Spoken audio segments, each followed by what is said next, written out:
pourquoi j'ai changé du côté du caméra. Mais de toute façon, je prépare pour faire du cardio. Je sais que je prends ma douche avant le cardio chez nous. Je restais chez nous toute la journée. J'ai des choses à parler. Ouais, je sais, j'ai fait une faute. J'ai des choses à dire. Okidou. Ok, là, je suis prêt, là. Je vais juste tout d'abord mettre ça dans la poubelle.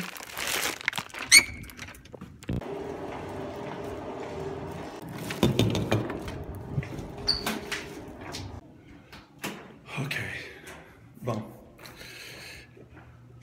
C'est pas comme j'aime ça faire du multitâche, mais ça aide à enlever dans ma tête de penser à faire du cardio si je fais d'autres choses à la fois. C'est comme du monde qui fait du vélo en écoutant la télé, genre. Bon, juste quelque chose à dire. Ben, tout d'abord, j'ai voulu avoir ce genre de vidéo ici parce que là, vous savez que je fais des vidéos en français et en anglais et j'ai une liste full des idées vidéo que je veux faire. Mais aujourd'hui, ça me tentait pas de le faire. Je veux avoir aussi l'espace pour la spontanéité où j'ouvre la caméra puis je commence à parler. Donc voilà, c'est ça que je fais. Est-ce que je vais faire que les vidéos en français sur le iPhone? Puis sur mon caméra, je vais mettre mes vidéos en anglais quand ça me tente, puis je vais les télécharger comme un batch. Puis ici sur l'iPhone, je vais le télécharger. Ben, il faut que je fasse ça chaque soir parce que j'ai assez d'espace pour une vidéo. Il n'y a pas beaucoup d'espace. Parce que faut mettre ça dans iMovie, puis là, ça le render, ça le sauvegarde, puis ça fait comme une copie de tous les clips que tu as. Donc, si tu as une vidéo de quelques gigs, puis tu le mets dans iMovie, puis on le sauvegarde, c'est comme double de 4 gigs, de 2 gigs, c'est 4 gigs. Donc, ça prend beaucoup d'espace pour faire ça. Et donc, je sais quand je vais faire une vidéo, je vais le télécharger tout de suite. Et voici un problème. Il y a quelqu'un, vous savez, vous êtes qui? Je dis pas votre nom, là, mais la vidéo, ça s'en vient, je t'ai pas oublié. C'est juste que la vidéo est énorme et j'ai le même problème que Vincent avait, que ma vitesse de téléchargement est lente en maudit. Donc, tant que soit je dors et je télécharge, mais j'ai d'autres vidéos à télécharger aussi. Donc, ça fait un peu un dilemme parce qu'aussi, je veux écouter des vidéos quand je suis au lit. Donc, tout est gelé. C'est un problème. Donc, ça, c'est quelque chose que je veux régler. Mais tout d'abord, pour avoir une routine constante,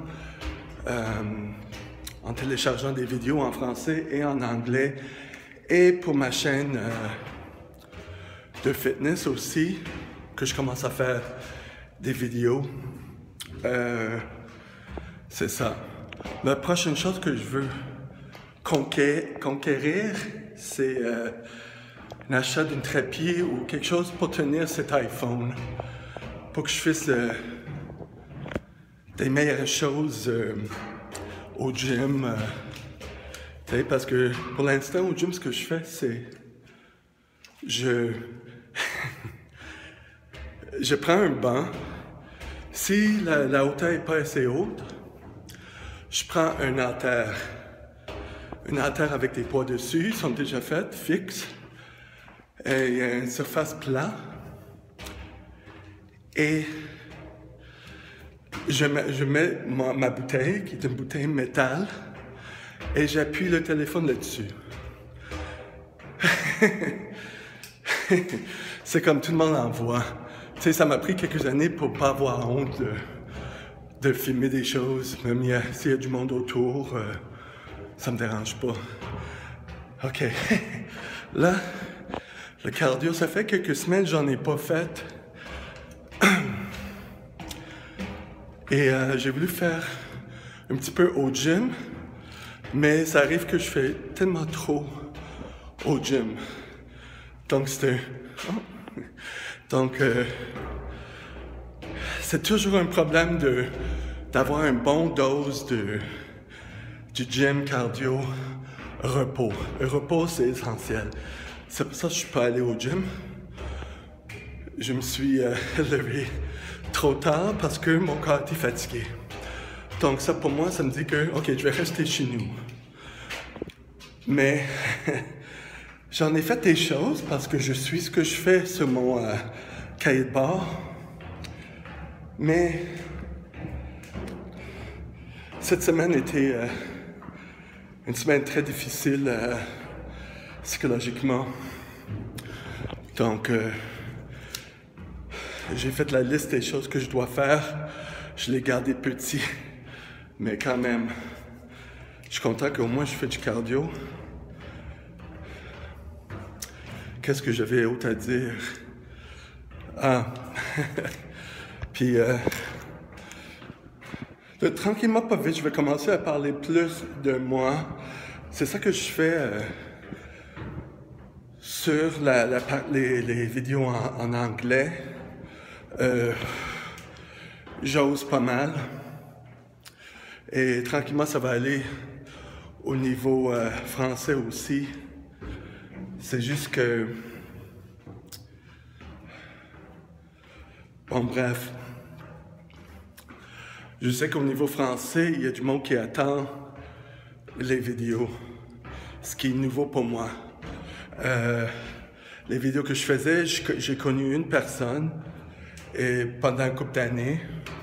Mais là, elle n'est plus là. Elle prend son temps, whatever. Puis, la raison pour laquelle j'ai commencé cette chaîne il y a quelques années, c'est pour avoir quelqu'un à parler. Même si j'ai personne à parler, je vais parler aux caméras. Donc, c'est ça. Donc, j'ai fini avec les vidéos en anglais, d'avoir personne qui écoute, c'est random. Ou c'est les gens qui écoutent... puis juste pour le fait d'écouter, sans engager. Moi, ce qui se passe, c'est que je vis beaucoup des sentiments d'abandon et rejet. Comme j'imagine la plupart des YouTubers, là, qui sont des gens solo.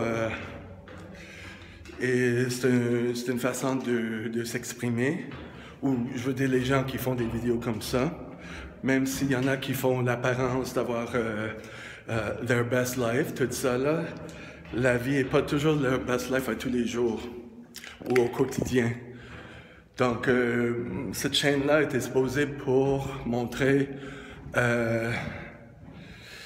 les choses que j'écrivrais dans une cahier de bord. Au lieu de faire ça, je fais ça dans une vidéo. J'ai mes cahiers de bord aussi maintenant, les Bujo. Mais c'est pas aussi élaboré comme les vidéos. Dans le fond, les cahiers de bord, c'est pour voir ce que j'ai à faire, de réfléchir ce que j'ai à faire au niveau de la productivité surtout, pour me donner la sensation que je progresse dans la vie et dans les choses que j'aborde. Ce qui est très important pour moi, c'est une de mes valeurs du corps central, je sais pas comment dire, mais c'est ça. Pour moi, ma vie, c'est de prendre mes idées et de les mettre en action et de les réussir à les éprouver, les finir, les obtenir. Et c'est ça. Donc, YouTube, c'est un bon exemple. L'autre canal que j'ai eu, c'est... ça fait longtemps que j'ai eu, une dizaine d'années. Mais il y avait beaucoup des empêchements qui me nuisent avec ça. En plus, c'est un marché qui est très saturé. Mais il y avait des choses que j'ai pas osé à faire. YouTube, je l'ai étudié pendant des années. Mais parfois, en passant à l'action, j'avais peur. J'avais peur des mauvais commentaires, j'avais peur de n'importe quoi. Surtout de mauvais commentaires, aussitôt que tu le mets, c'est fait. Et aussi de comprendre, le truc, c'est quand tu fais du YouTube ou n'importe quoi, médias sociaux, les réseaux sociaux, c'est de créer des communautés. C'est-à-dire, faut faire des amis, faut engager avec le monde. Puis ça aussi, ça me faisait très peur à cause je parle de rejet, à cause de mon vécu depuis des décennies. Et c'est là que j'essaie de travailler. Et je trouve qu'en ligne, c'est la meilleure façon pour moi, au moins, si je fais une vidéo de n'importe qui, puis il y a des haters, des gens qui font des critiques, ça me dérange moins. Avant, ça me dérangeait beaucoup parce que j'ai pas voulu que quelqu'un m'haïsse. Mais d'enfant, ce que j'ai appris, c'est que tu peux pas plaire à tout le monde. Et je veux pas me démontrer comme quelqu'un qui est parfait, qui est joyeux, qui has his shit together, qui est tout ordonné. Oui, j'ai ce côté-là, mais je reçois toujours des commentaires à cause de mon allure et comment je me tiens comme quelqu'un qui est comme un succès, genre. Mais moi, dans ma tête, je me sens pas entendu. Moi, dans ma tête, c'est juste des apparences et ça prend quelqu'un qui me connaît comme je suis. Des fois, j'ai du côté bitch, des fois, j'ai du côté critique, des fois, j'ai du côté infantile, qui connaît tout ça et qui sont corrects avec ça. Ça, j'ai jamais eu.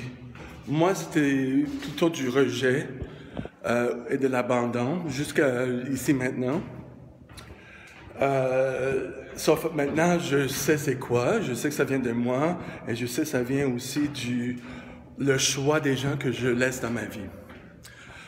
Donc, en travaillant sur l'Internet, des gens que j'ai pas rencontrés, ça fait moins mal parce que je connais la routine. En parlant de ça, c'était une bonne transition, il y avait quelqu'un sur Facebook qui vit à Montréal, qui il m'a rajouté sur Facebook, puis j'étais comme OK, c'est cool, je sais pas où il vient. Si j'ai pas d'engagement avec des gens sur Facebook, là je commence à nettoyer mon Facebook parce que à un moment donné moi, j'utilisais pas Facebook pour des amis parce que j'en avais pas. J'avais des clients dessus, j'avais des gens qui m'ont rajouté. Et moi, au début, j'avais rajouté beaucoup de monde juste pour que ça a l'air développé. Si ça fait comme 9 ans qu'il n'y a aucune interaction, puis, tu sais, je vais commencer à les enlever. Donc, je fais ça de temps en temps. Mais cette fois-ci... Mais en entre-temps, je reçois des nouvelles personnes sur mon Facebook privé à cause de YouTube, à cause de mon Facebook Take Back Your Life. Donc, c'est des nouvelles gens dans ma vie. Donc, c'est comme si je fais un renouvellement de mon cercle des connaissances. Je veux dire des connaissances parce que un ami, pour moi, ça prend plus que ça. Ça prend quelqu'un que je peux appeler pour dire que j'ai des problèmes, aidez-moi, et vice-versa. J'en ai pas ça. J'en ai jamais connu ça. J'ai été élevé pour pas connaître ça. Donc, c'est ça que j'essaie d'apprendre. Donc, ce monsieur-là, il m'a lancé un message. Moi, j'étais ouvert parce que je voyais, OK, il était gay, il était déjà en relation. Donc, déjà, ça dit que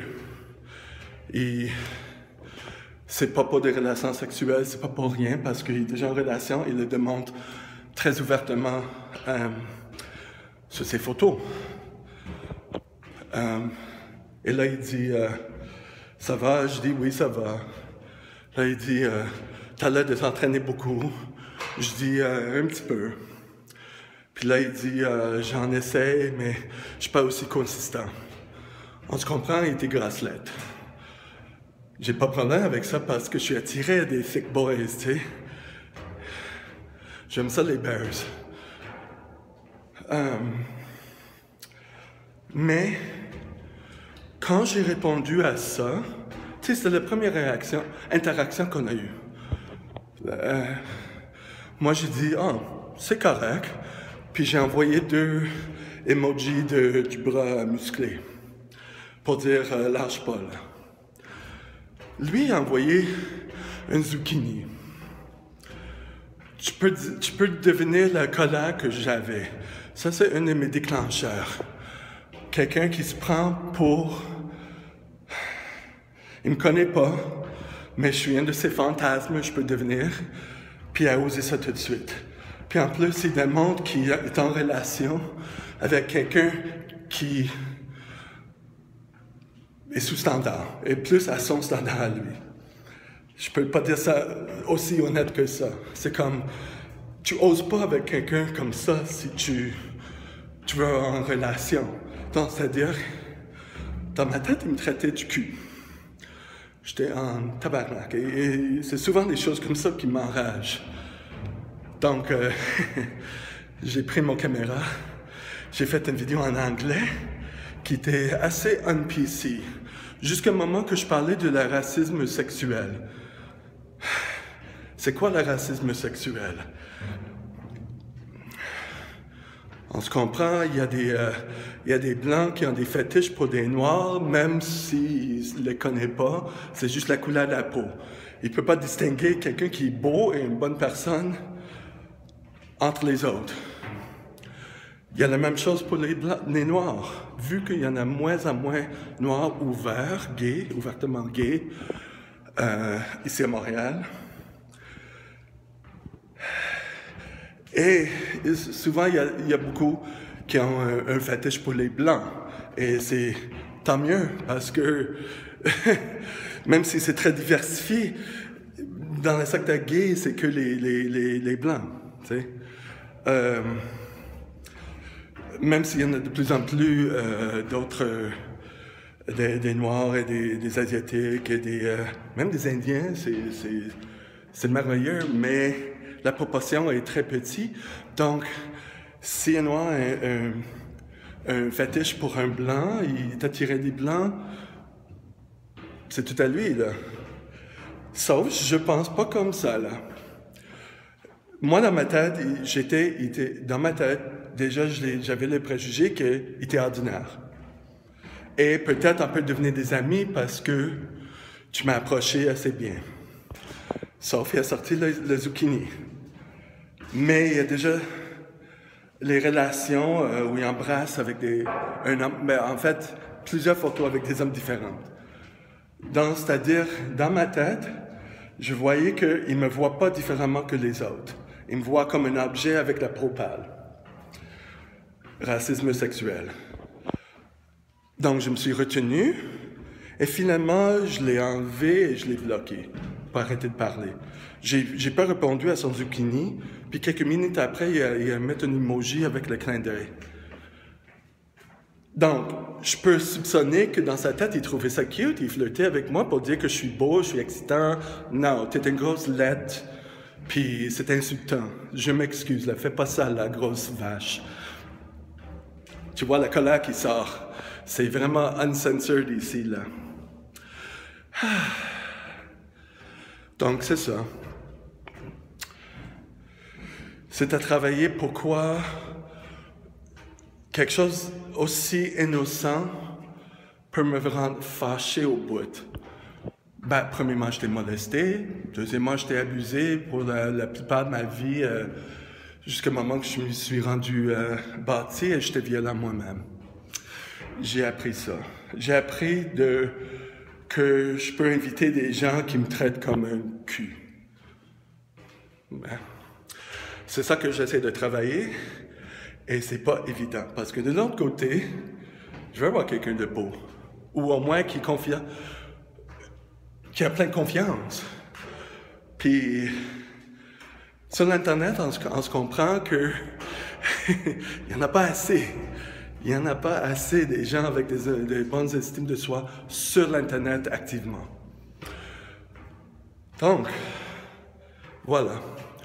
Avec ça, je vous laisse. J'attends vos commentaires. Bye.